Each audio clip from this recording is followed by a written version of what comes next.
Okay, guys, we have often stated that US tariffs are hazardous. Not only would it isolate the American economy, but it will also call into question long-standing partnerships. And if you believe Trump won't do it, you should think again. His stance on this problem is unwavering, and tariffs may be the only way to push industry back to the United States.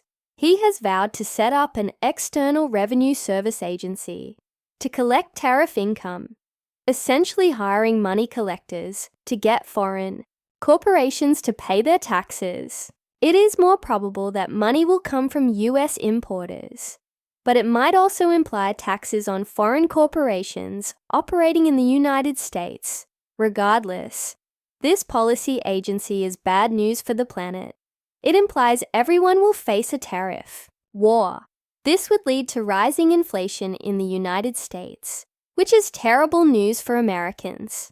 This is also difficult for enterprises that sell in the United States, choosing between lowering your margins to remain competitive or exiting the US markets and losing income.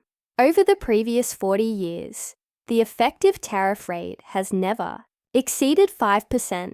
However, things are about to change. If the United States imposes a 10% universal tariff on the world, the effective rate will rise to 13.3%. And if Trump hits China with maximal tariffs, the entire rate will rise to 18%. This is enough to wipe out many corporations and enterprises' profit margins. However, the United States will not get off easy. Countries in the BRICS, particularly China, would respond harshly. What's ridiculous is the response from up north. Even Canada has had enough. Their reliance on US consumer markets is under peril, and it appears that Trump is in control. A 25% tariff on Canada might be implemented within the next few days or weeks. Now, Trump claims that the United States does not require Canada's oil and gasoline, but is it true? We need to double-check this, since there is a risk of Canadian oil being shut off. Energy export limits are on the table. Not all provinces, including Alberta, are on board. However, according to Canada's foreign minister, the government may impose an oil embargo on the United States. In addition, the Commerce Minister has acknowledged this. Additionally, export taxes on oil and gas to the United States are being considered. So, the US may lose the Canadian oil supply that is coming in at a bargain, or they would have to pay significantly more for it. But will it work? Will it harm the United States or backfire and damage Canada's economy? Now, Canada sends almost 97% of its crude oil to the United States. That's around 4.4 million barrels per day, the highest level since 2010. Canadian oil accounts for 60 to 70% of all US crude imports. This is significant because energy costs in the United States are beginning to recover owing to Biden's sanctions against Russia, and the global price of petroleum is rising, particularly for Western countries. Losing more than 4 million barrels per day will have a significant impact on US industry. The US might face much higher energy prices, making reshoring factories even more costly. Now, the harm is not limited to production. Cutting Canadian oil will have an impact on petrol costs, as well as the products you buy at the grocery store. When energy prices rise, it eventually affects everything. US refineries are becoming increasingly reliant on Canadian oil, and they are prepared to handle heavy crude generated in Canada's oil sands. As a result, 24% of crude oil entering US refineries is straight from Canada.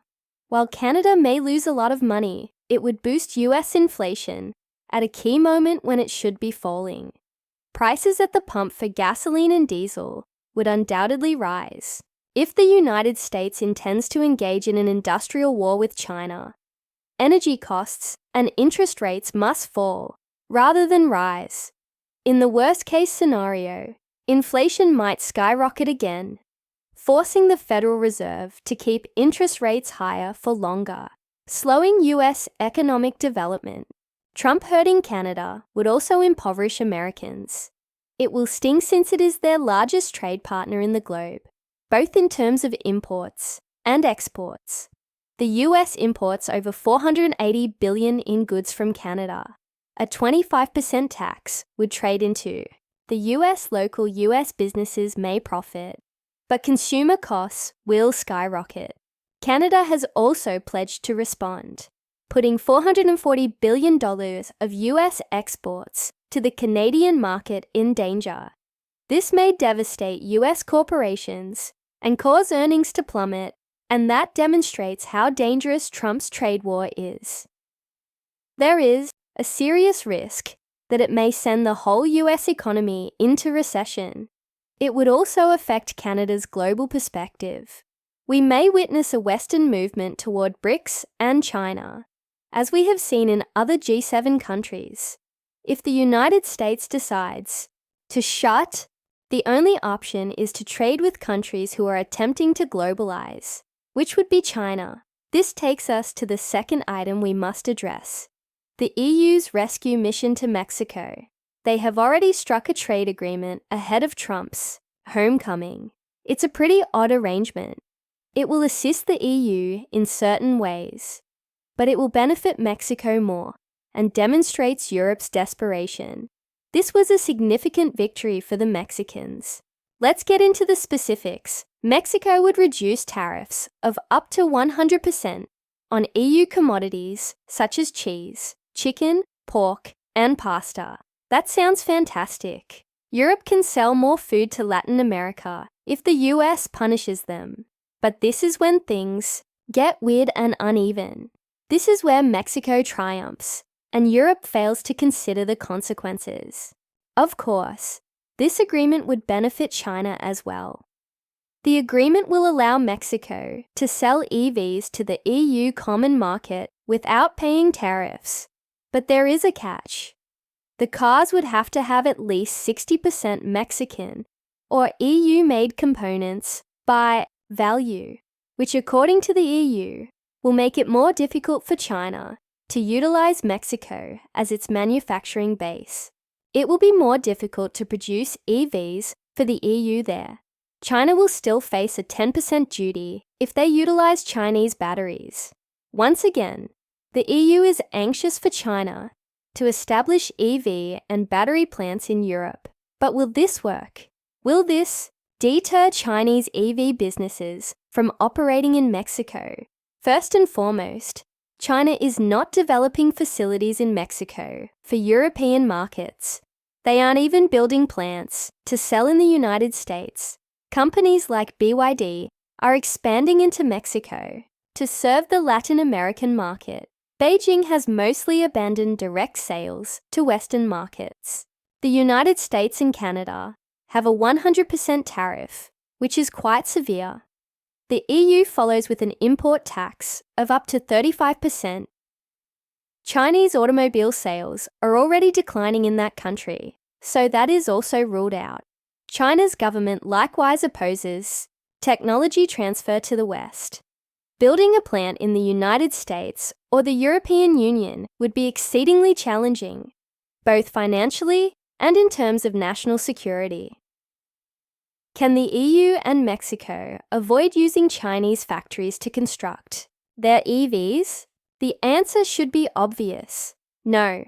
BYD intends to develop a giant plant in Mexico that will produce up to 300,000 units per year. This is when things get hot. BYD is more than just an automotive firm. They are also a massive battery manufacturer. The firm does not purchase its batteries outside. Instead, it manufactures them in-house. BYD vehicles such as the Dolphin, Shark, and Seal are manufactured in-house, as are their batteries. It's not from CATL, and Mexico stands to prosper, while Europe suffers. By 2030, Chinese businesses will control 70% of global battery capacity. As a result, there is no way around the fact that the majority of EV sales will take place in China. But take a look at the second largest battery manufacturer, BYD. So it is completely possible for them to manufacture batteries in Mexico. And if they do, it will be a Mexican-made product. By then, Chinese EVs built in Mexico may be able to reach the EU market tariff-free. Then Mexico might truly become a manufacturing powerhouse for China's EV sector. Now, this story isn't really about Mexico or even China. It's about the EU attempting to avoid the key question: how can we reduce energy costs? Because if they can, luring EV firms will be simpler. Tesla will increase production. BYD may enter the market, and Volkswagen may even compete. However, things are going to become far worse here. 10 EU nations have called on the bloc to completely prohibit Russian LNG and natural gas, cutting off Europe's last source of inexpensive energy. And if that happens, they will undoubtedly be exposed to Trump's trade war. They would have to replenish the depleted supply with costly US energy. The trend of deindustrialization that we have witnessed will continue to develop, with more firms moving to China and the United States to survive. This is the most pressing issue that Europe must address in order to reverse its energy catastrophe. If the EU shuts off its supply of Russian gas, it would lose at least 15 million metric tons of LNG per year, or 7% of its overall gas imports. There is only one word left to describe the outcome: disastrous. The domino effect would be disastrous. All of the World Trade Accords may not be sufficient if costs continue to rise in the EU. This is a fantastic example of putting the cart ahead of the horse to defeat US terrorism.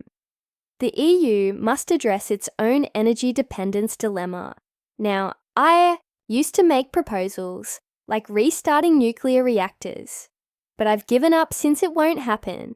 They have their own plans and won't listen. Canada's proposal, on the other hand, is straightforward. Mutually assured economic misery. If you hammer me, I'll hammer you back, and we'll both be harmed.